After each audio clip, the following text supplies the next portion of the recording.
Hello, everyone. This is Dr. Pamela Brewer welcoming you to this edition of Mind Talk, welcoming you to Men's Monday here on Mind Talk. Mind Talk is your daily resource for relationship and mental health information. And today we're going to meet a very special guest who is with us in this country briefly, but will be going back to his home. I am happy to introduce to you Dara. Dara is with the Cambodian Circus. Dara, welcome to Mind Talk. It's a pleasure to be here. Now, Dara, I'm going to start with asking you to tell us about where you were born and what your early days were like. You were not born in the United States. No, this is the first time to set foot in the United States. It is a great pleasure. My name is Dara Huot. I was born in Cambodia in the 1980s, right after the war, the civil war that devastated the whole country and traumatized the people of Cambodia. Of course. When I grew up, officially the war ended in 1979, at least as everyone know about. We had the Paris Peace Agreement in 1992. However, the peace is not everywhere in the country. When I was young, I remember growing up hearing gunshots, sometimes bombing, and sometimes we had Khmer Rouge who would come to the village and rob things, and we had to run to shelter, underground shelter. We would take water, rice, because we may be underground for a few days. Let me ask you more about just that early experience. As you look back now on what your early life was like, what's your recollection of the kinds of things that you would think about, the kinds of things you would worry about, and the kinds of things you would dream about? Well, as soon as I could remember, I hear my parents, my uncles and auntie and grandparents telling me stories and horror stories of their experience going through the civil war, the genocide that devastated the country. As a young person, I was trying to absorb the information. I had no strong feeling on those things, but what I remember was the feeling of insecurity, of safety, of being killed, of the possibility of being killed by gunshot at any point of the day, the possibility of being bombed in the village at any time of the day. So that was, for me, very traumatizing. Absolutely. And how old were you during this time? I believe, as soon as I could remember, I should be 5, 6, 7 years old in Siem Reap, Cambodia. The idea that a 5, 6, or 7-year-old would be almost on, or in fact, on daily alert, concerned as to whether or not he or his loved ones would be shot or killed.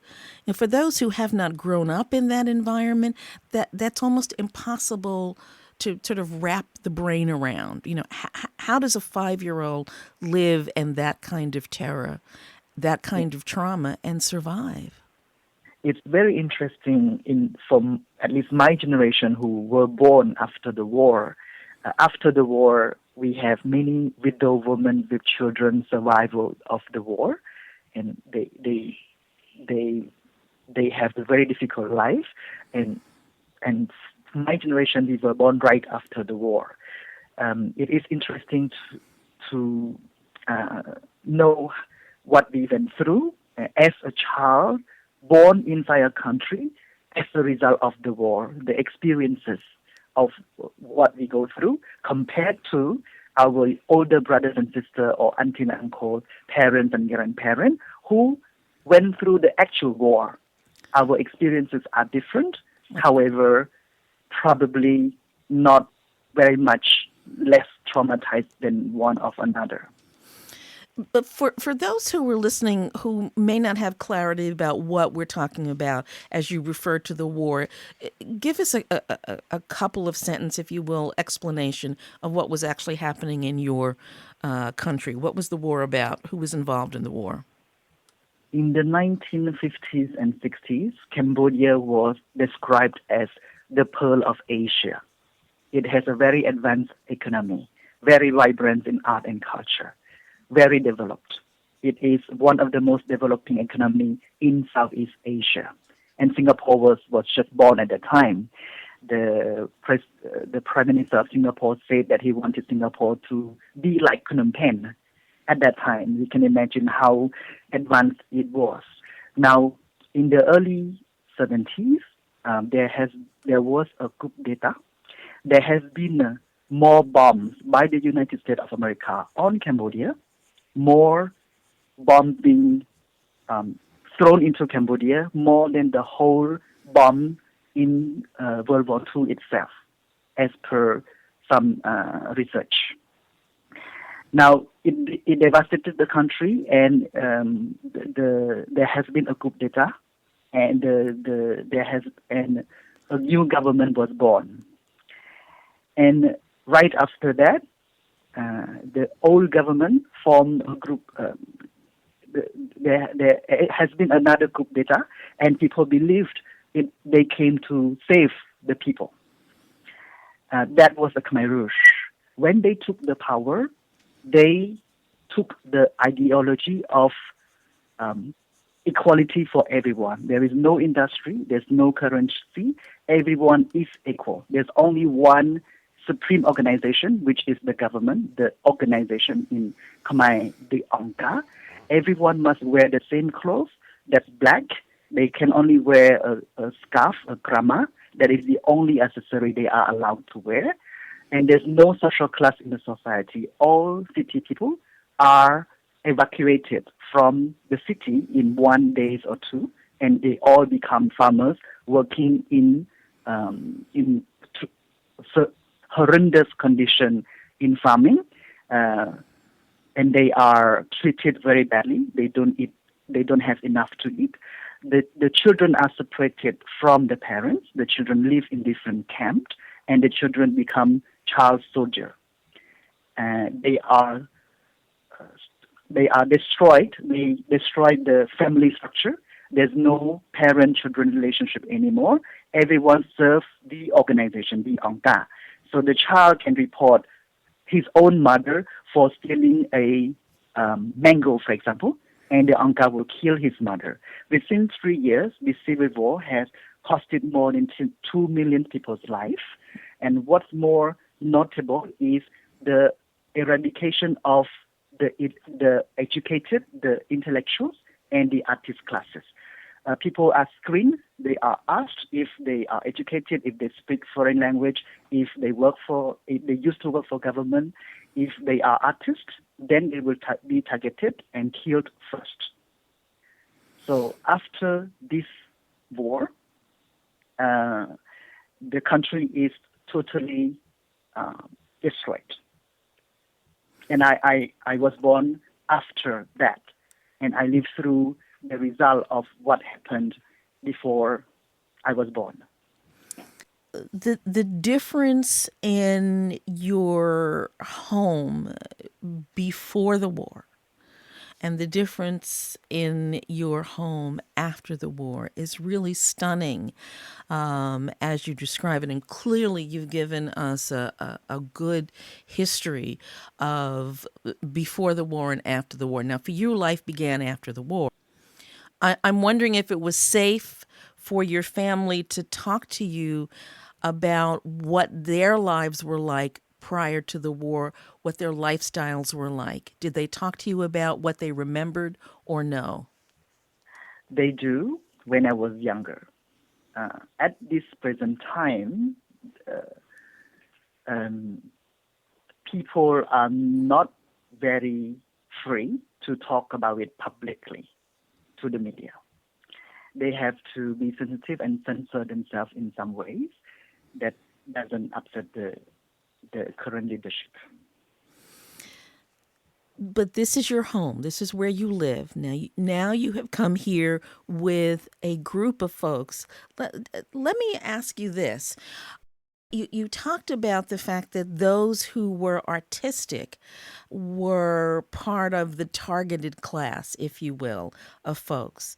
And yet, and I understand that you grew up after the war, but still, you are an artist. You work with a number of different artists.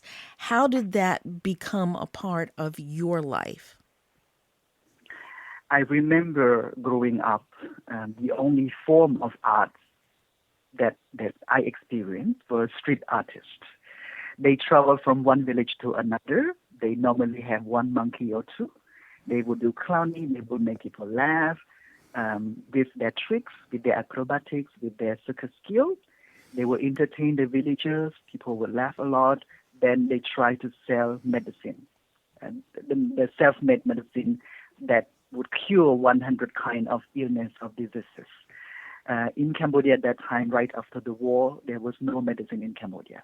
People do things that they can to make medicine when they feel sick. That is the only form of art survived right after the war.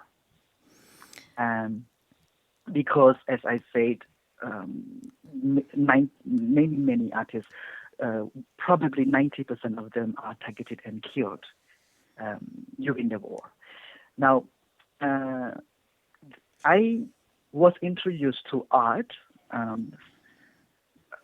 with an organization called Phare Ponleu in Cambodia, in Barambo.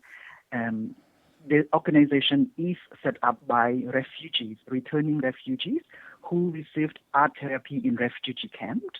They were profoundly moved by the effect of the art therapy. They wanted to rebuild their country by sharing the art therapy that they received in refugee camp. They set up the school in Cambodia when they return home with their teacher who gave them the art therapy.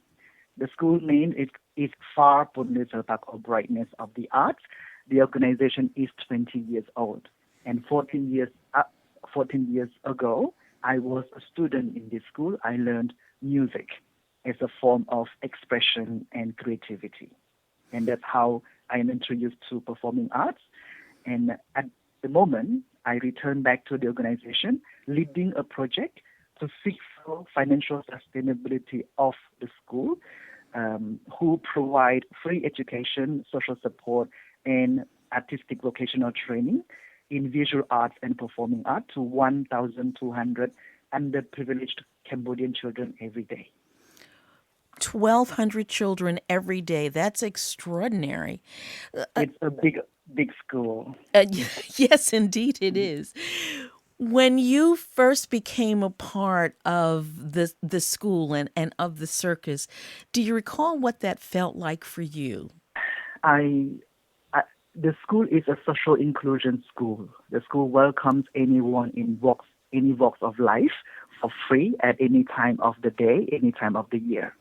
So I was in my high school year, and we had a school break, and I and a group of friends just take our bicycle and go to the school on a daily basis, and it brings me joy.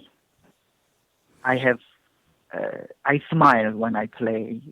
I touch the music instrument. It brings me a form of stress relief, a form of being silent and in peace when I play music instrument. You and your friends would go there every day after school during the break. Yes, And how did your family feel about your involvement in Fa? I didn't let my family know. Why? My mother would just say, "You go learn mathematics. You go learn Chinese. That's for your career. That's for your future." They would not recognize art as important in one person's life as a form of therapy, expression, and freedom. If the school would have not been free, I would not have the opportunity to touch the music instrument and play with it. The experience of having therapy and art therapy, was that something that your family was aware existed, or no? No, and not many people know. In fact, there are only a handful of organizations in Cambodia that are employing this methodology of healing and peace. There's the organization that I talk about, Phare, Ponleu, Selpak, or Brightness of the Arts, and there are only a few other organizations in Cambodia today who are active in the field of arts and culture. And the mainstream population do not recognize that yet, even after 20 years of work, that these young artists go around Cambodia and perform awareness theater and art therapy with marginalized group of population around Cambodia. But there's a lot more work to be done with the mainstream population, especially the middle class and the upper class. When you say that there's not a lot of awareness and there's not a lot of opportunities, as you see young people coming in to training, what do you notice about them? It's free, Now, anyone can come. now, for many of our students, this is probably the only opportunity in their life to learn a skill, to build a career, to earn a living, to make a living, to develop their career, and to go out of their poverty. Not only themselves, but their family. Because they have seen the success stories of Phare artists who have been performing around the world, in Cambodia and around the world for more than 10 years. They have earned good income. They have bought a land. They have built a house. They have built a family and a career. So many of these young people, this is probably the only opportunity in their life that they receive to learn a skill. They don't necessarily choose. They don't exactly have the choice to choose arts or performing arts or visual art as a career. They grab the opportunity. Now, what do I notice? I notice that when they are exposed to performance, to visual art or performing arts, they become more confident in themselves. They learn to trust another person, which is a very important quality that they don't have in their social structure. They learn to be alert all the time because they are street kids. They can be hurt at any time. They wake up very early in the morning, like 2 or 3 a.m., go on the street and pick up recycles in the rubbish bin, or they go to the rubbish dump site and they will collect recycle, and then they will go to sell for small money. And this is, most of them, this is an environment that they are in. They learn to be alert and not trust other people. Now, art helps them to build the trust, to go back to the society, to reintegrate, to have friends in the school. So it is, in fact, a very powerful form of new learning for these children and really for the country, because so many of the skills that were stolen from them by virtue of the war and the aftermath of the war, they are introduced to at the school. Yes, there are many social outreach program initiatives by the artists in the school, working with children on the street and for children in the rubbish dump site, as well as the drug rehabilitation center. They focus on helping these people to have mental focus, concentration, patience, and perseverance in pursuing their goals. They help these young people to discover and understand and respect one another.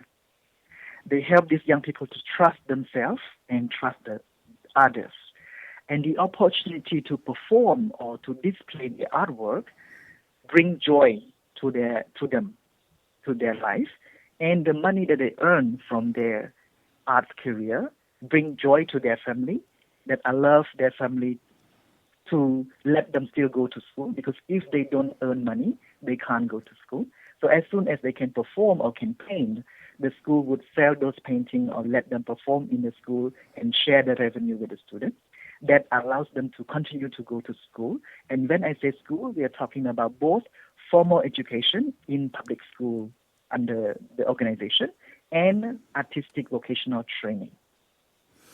The social inclusion is important.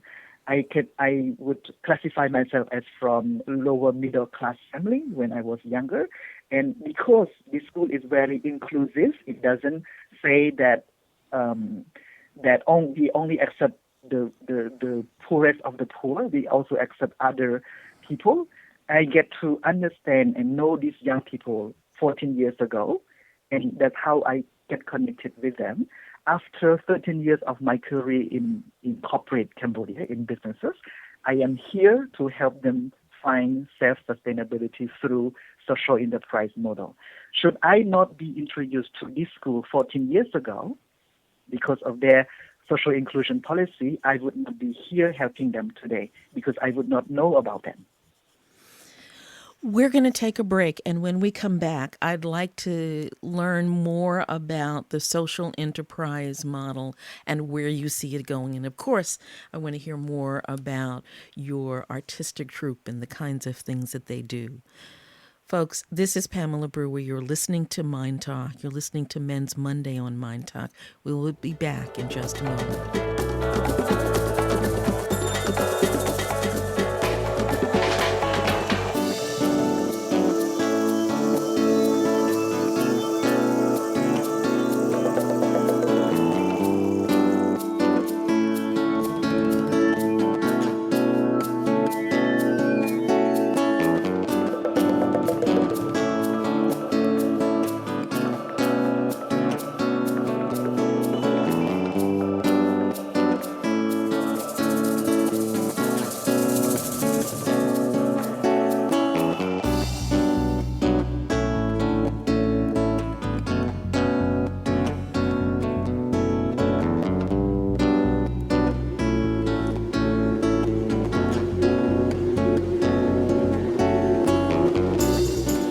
Dara, the children who came to study at Phare, their experiences, many of their experiences were fairly horrific. Is that a fair statement?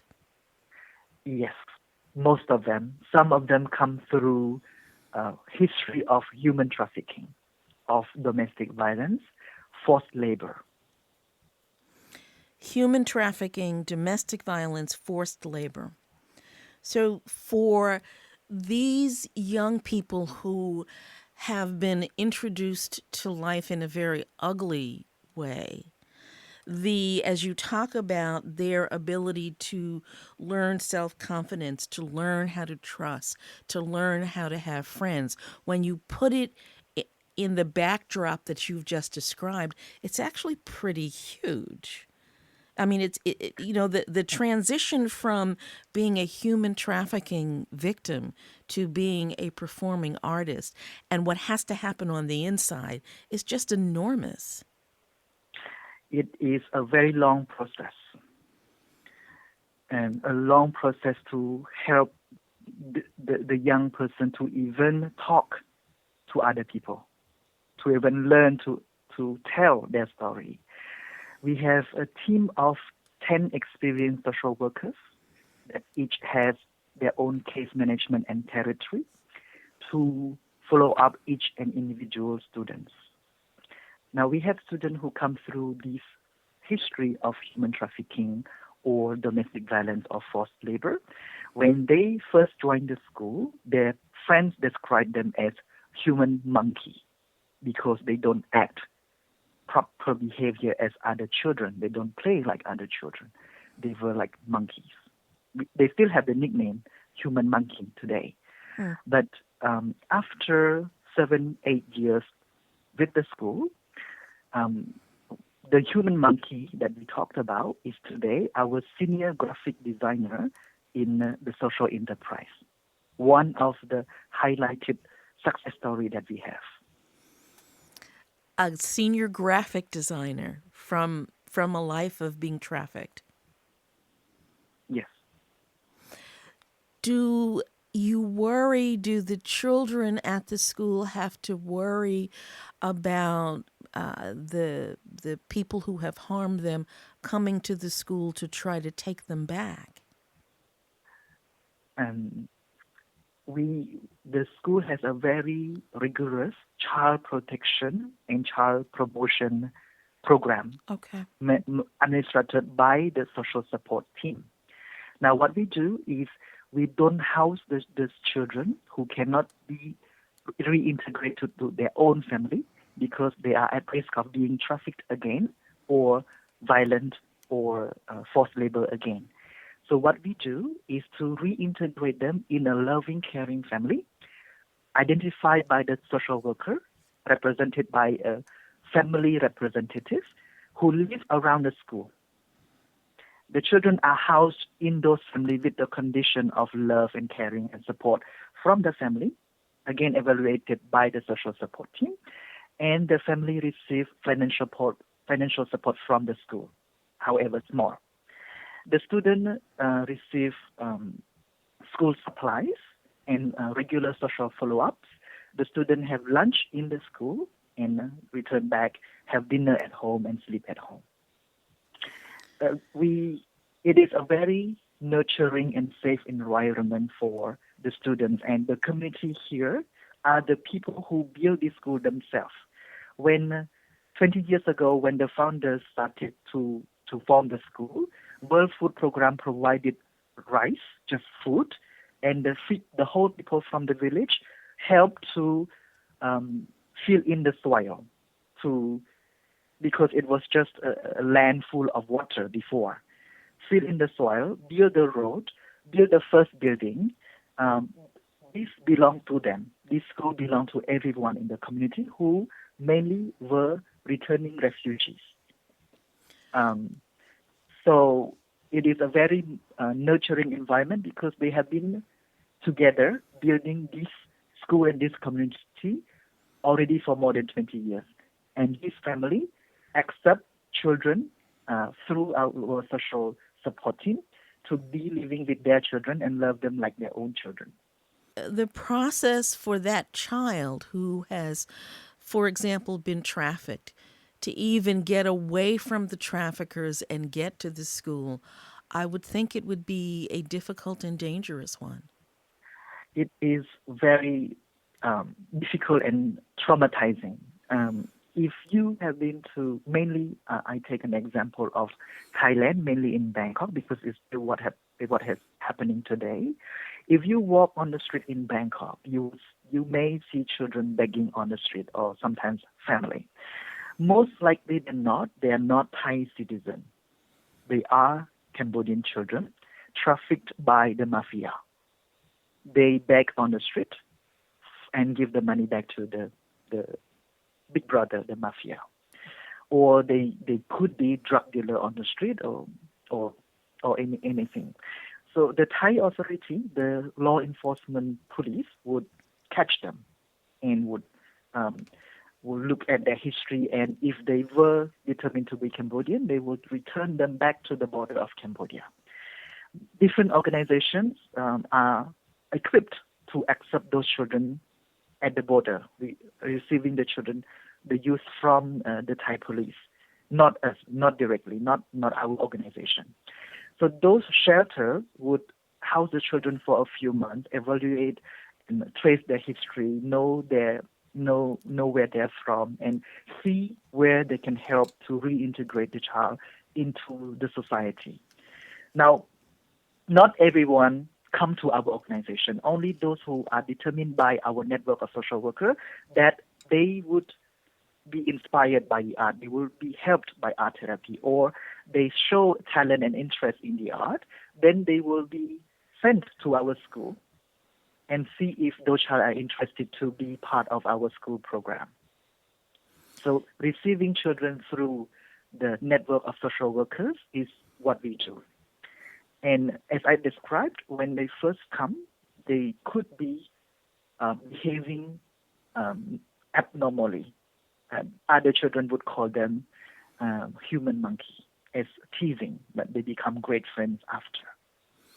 As I think about the life of children who grow up in chaos, whether it's domestic violence or trafficking, but chaos nevertheless, in which their lives are literally on the line every day.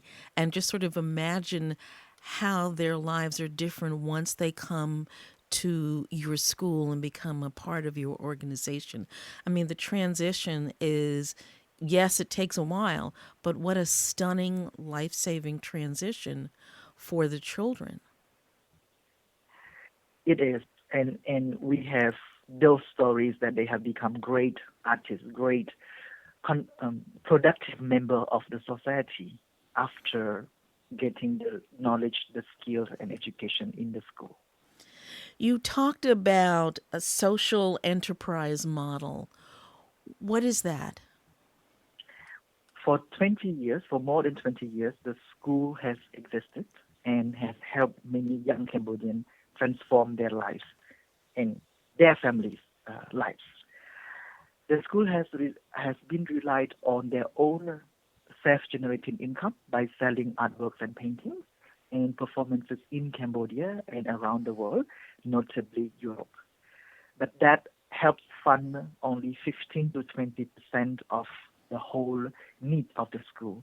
They have relied heavily on donations, private donations, mainly from Europe and a little bit from America, and development partners, institutional partners like the UNICEF, UNESCO, World Food Program, and the like. So for already 20 years, the school has seen their budget shrink, their support from the institutional partner drying out because the focus of social development fund has been switched to other countries just out of conflict in the world today. The school seeks for self-sustainability financially to continue to open the door and welcoming young Cambodians to change their life. And also the school would like to impact more life by implementing more programs in the future. Not only in one location, the school may want to do more because a lot more young Cambodian needs the opportunity to transform their lives as well. So 4 years ago, the school looked for ways to be self-sustainable. They made a research, and thanks to great networks of friends and advisors, they come across the model of sustainability through social businesses or social enterprise, notably through the advocacy of Professor Dr. Muhammad Yunus from Bangladesh, who is a Nobel Peace Prize laureate. So learning from him, the school has set up a new project that I lead. It is a social enterprise project based in another city, a touristic city, to make a performance venue that the artists get regular job from. We perform every day in Siem Reap, and we do international tours. We earn the income to help artists build their career and change their family economic situation, and to bring back the revenue to the school. Also to contribute to the rebirth of Cambodian performing arts after the war. This is the first time we have the opportunity to be in the United States. We go to 4 states, including Ringling International Festival in Sarasota, Florida. It has been a great experience here in the United States, and we thank you, our friends and supporters, and the people of the United States for their warm welcome and hospitality. The the Cambodian circus, it consists of how many people? 9 artists, 1 technician. I'm sorry, 6 acrobats, 1 technician, 3 musicians, live musicians, and 1 tour manager and 2 support staff. So total is 13. And you are a musician as well. I was a musician. I learned music 14 years ago, and today I'm Chief Executive Officer of the social enterprise. That's amazing. What instruments do you play? I used to play the Cambodian traditional form of xylophone. I love to, it's called runit in Khmer. It is wooden base, and there's a string of attaching plates of bamboo, and we use two stick to hit on the bamboo to make different uh, music to make different sound. Ah, the Khmer Medal, I believe, is the name of the performance that your group has been conducting while here in the United States. Can you give us a little history of Khmer Medal? Khmer Mero is unique. Phare has produced a dozen of shows already in its life of 20 years. Most of the shows are unique collaborations between Cambodian writer, stage director, and European choreographer to help bring the performance to the European level because we tour in Europe extensively. But Khmer Mero is unique in the fact that it is mainly contribution from young Cambodian stage director, writer, and artist. There is contribution from European stage directors, but at very small level compared to the other production that we have. So this is the show that they owned. The artists owned by themselves. It belongs to them. Mm. It is the most progressive, the most edgy, the most modern, the most contemporary piece that we have compared to the other production because these are young Cambodians born after me in their early 20s now. They want to project the positive, the current image of Cambodia, and not too much about the past because we have many other production that is about the tradition and the past of Cambodia. So they project the positive and image and unity of young Cambodians today. They talk about their enjoyment, their experience, their lifestyle in the bar in Cambodia at nighttime. And what kind of responses have audiences given your performance here? It has been amazingly positive. We have every time standing ovation in all the venues that we have been performing in California, Florida, and now Washington, D.C. As I listen to you describe the program, the school, and all of the thought and energy that goes into bringing these children in and actually providing them with a life so very different from what it could have been, I wonder if there are any other countries, any place else that are duplicating what you are doing in Cambodia. It is a great question. The first day we arrived in Washington, D.C., thanks to our board member, Madame Guntari de Gaifier, we are connected to Georgetown University. Professor Cynthia Snyder, who teach diplomacy and culture in the undergrad program. We were invited to talk about what we do in her class. Mr. Ali, who was from Sudan, came first to talk about what he does. What he does is theater in conflict zone. He brings group of artists to the refugee camps, and he make performances that engage, that involve the refugees themselves, and as a form of art therapy, and he does theater workshop with them the day after. It was a great thing because when we get up to top, we ask everyone, including Mr. Ali, the amazing, the important work that he is doing today in Sudan, in all the refugee camps with every tribe. Imagine that there is peace in Sudan, or at least people can return home. And imagine 20 years after, imagine that the people that he make the workshop with build a school of social inclusive school of arts. And then 20 years after, see, this is what it should be like, or it will be like. The continuation of the work that Mr. Ali is doing today in Sudan. 20 years after, emerging group of artists are making the country vibrant today, telling the stories, the important messages of the society to educate the Cambodians and the foreigners about what happened, about what they want, what future they would like. Those are represented in their performances.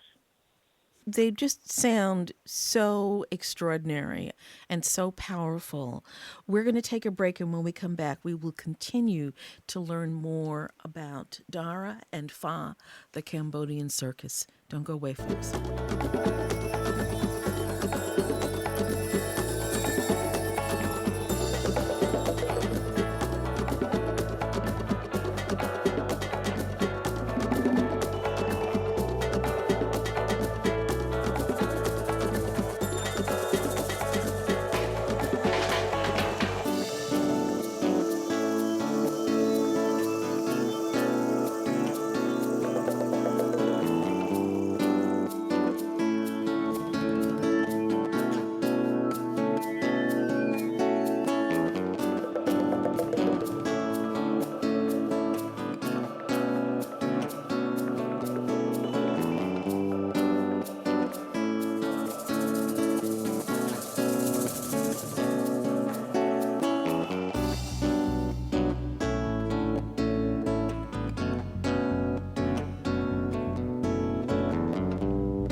Dara, I'm wondering what you see as the future for Phare, what you would like to do with the organization. First, the organization must be strong and self-sustainable, because sustainability allows us to do more. The social enterprise that I am working with, a group of passionate and committed people and artists, aim to do just that, aim to finance 80%, 90%, or even 100% of what the school needs. It is not the case today because the social enterprise is only 2 years old. But within 5 to 10 years, we hope we will reach our goal. And when that happens, this is a really unique and transformative social development model that could be duplicated, could be learned from, and could inspire things to happen this way and transform many young Cambodians' lives around Cambodia. That's my dream. That's everyone's dream in Phare. The young Phare artists will continue to do important work to share what helps them to be where they are today and to share with more and more underprivileged young Cambodians. So we would like to expand the social programs to other regions in Cambodia and impact more lives. And in the longer term future, we hope the experience of Phare for more than 20 years can help other people in conflict, other countries and communities in conflict or right after conflict, to learn from the model, to adapt to what they need, and to fast track their process, because we have more than 20 years of story to tell for those who are just out of conflict and are now building their own country. It seems like such an extraordinarily important way and just sort of powerful way to help those who are emerging from conflict to begin to rebuild their lives. What are some of the artistic pursuits that students at Phare learn? You've mentioned music, you've mentioned art, and there are circus skills. What are some of the circus skills that folks learn, and are there any other kinds of art that they are also exposed to? Yeah, I will go broadly into what the school does. So Okay. there's the three main pillars of the school activities. One is education, that is formal education from kindergarten to high school. that is 700 to 800 students every day for free. Hmm. Then there is a social support that because each student, they cannot develop their career and their life without their family going together, because the money they earn would quickly disappear if their family structure is not strong to support and manage finance. And what they need on a daily basis. And the other pillar is artistic vocational training that has two main schools. One is School of Visual and Applied Arts, which include graphic design, which include painting and drawing, graphic design, animation, photography, and videography. And another school is School of Performing Arts, which include circus, theater, dance, and music. It's just, I mean, as I'm listening to you talk about all the things that are offered at this school, it's just so exciting and so extraordinary.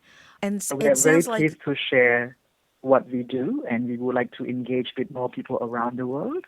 If anything that we do could inspire or help other organizations learn and fast track their process, it would be our pleasure too. Or those who are seeking self-sustainability, we have the experience to share. how do people access you and your organization to get information about what you're doing and hopefully to even attempt to replicate it in their own land? Visit our school website, phareps.org. That's PHAREPS, Papa Singapore.org. That is the school website. You will have a lot of information there. Okay. And you can also visit the social enterprise website, which is pharecircus.org. That's PHARE circus.org. If there are those who believe in what we do and would like to contribute, Phare Ponleu Selpak Association is a member of Give to Asia, a registered organization in the United States. Your donation for U.S. taxpayer is tax deductible. Visit the website for how you can support. So there are lots of ways that people can actually access what you folks are doing and help if they choose to. Yes, and perhaps a quick Google search as put Circus of Hope Al Jazeera. You will see a 25-minute documentary on YouTube by Circus of Hope Al Jazeera. Al Jazeera, okay. I am wondering if there is anyone in particular whose story strikes you as being a particularly powerful one of the students that you've worked with and that you know that you would like to share. Well, there are many, and I highlighted one just now, the person who was called Human Monkey, and today is our senior graphic designer, and Yes. he makes beautiful design. But I would like to highlight another one. She is a young girl, a contortionist. She is 24 years old today. When she was young, she is a trash picker. So, as many other students that we have. She lives in a very abusive family. Her father doesn't believe in education for girls. Girls are supposed to work, stay at home, and will get married, have children, and take care of her husband and the family. So he didn't allow her to go to school. She sneaked out to school because the school gives cookies and food, and she was hungry. She wakes up very early in the morning to pick up recycles from the rubbish bin and sell for small money, and she learned how to be alert and protect herself at early age, since 7, 8 years old. Now, her father went through the trauma of the war. He became very violent after. He hit her mother and children every single night. He is very alcoholic, and he goes out to drink and sleep with prostitutes, and he gives HIV/AIDS to her mother. At one time, he was very angry and violent. He burned down their house. He passed away when she was 13 years old because of HIV/AIDS.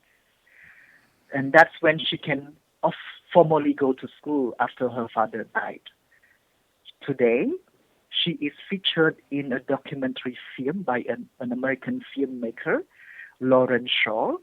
The title of the documentary film is Angko's Children.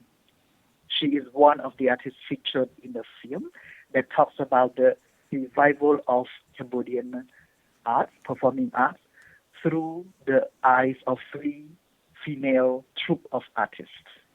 And everyone should look for this documentary. There is a trailer on YouTube if you do a Google search, Uncle's Children.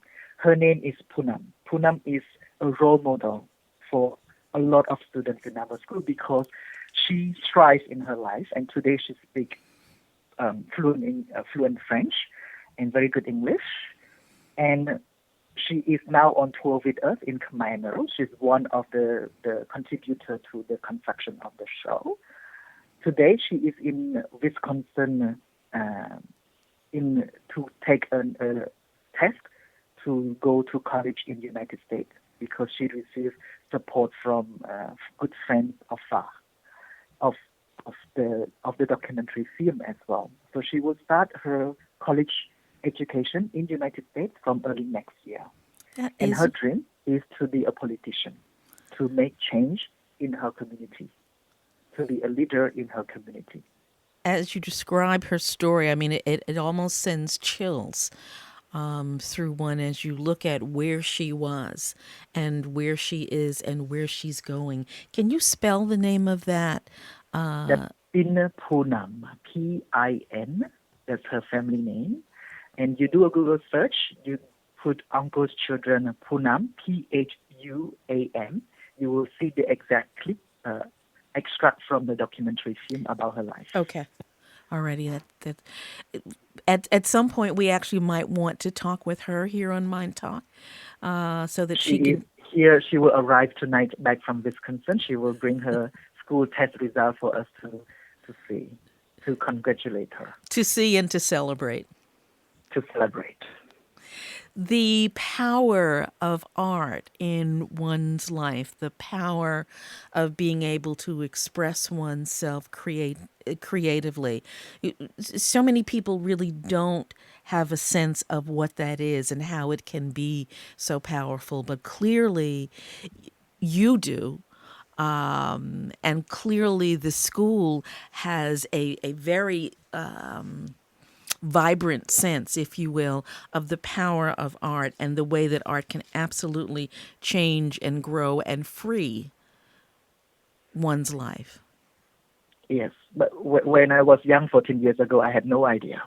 I was just playing and enjoying myself. It brings joy to me. But 14 years ago, I see these young people and I bought them secondhand clothes because they didn't have clothes to wear. But 14 years after, when I see them again, they become teachers in the school, they become educators, writers, directors, they perform and educate the people of Cambodia. They are contributing in big ways, even they didn't even have formal education like I did. So they are impacting lives. And that's why I am committed to help them find sustainability. If there was something that you could take away from America, some way that America functions, I know that in these days our country seems to be constantly in turmoil from one end of the spectrum to the other. But if there was a thing or a practice of America that you would take with you back home, what might it be? I learned it the hard way. There are many things that we learn, and all the artists will have a big debrief meeting before we return to Cambodia, and we will list all our experiences and learning points before we go back. But if I have to highlight one thing that I feel strongly about being here, is to show our appreciation to other people. This is the culture here that is very good and I think quite unique to other culture that I experience, because we thank people in our heart. We keep them in our memory, but we don't tell them enough in our life. And here I see and I notice that people express that more than in our own culture. We say thank you more often here, and we appreciate another person's good heart, goodwill, good action expressively and obviously than at least Cambodian culture. That is the biggest thing I learned and would practice in my life.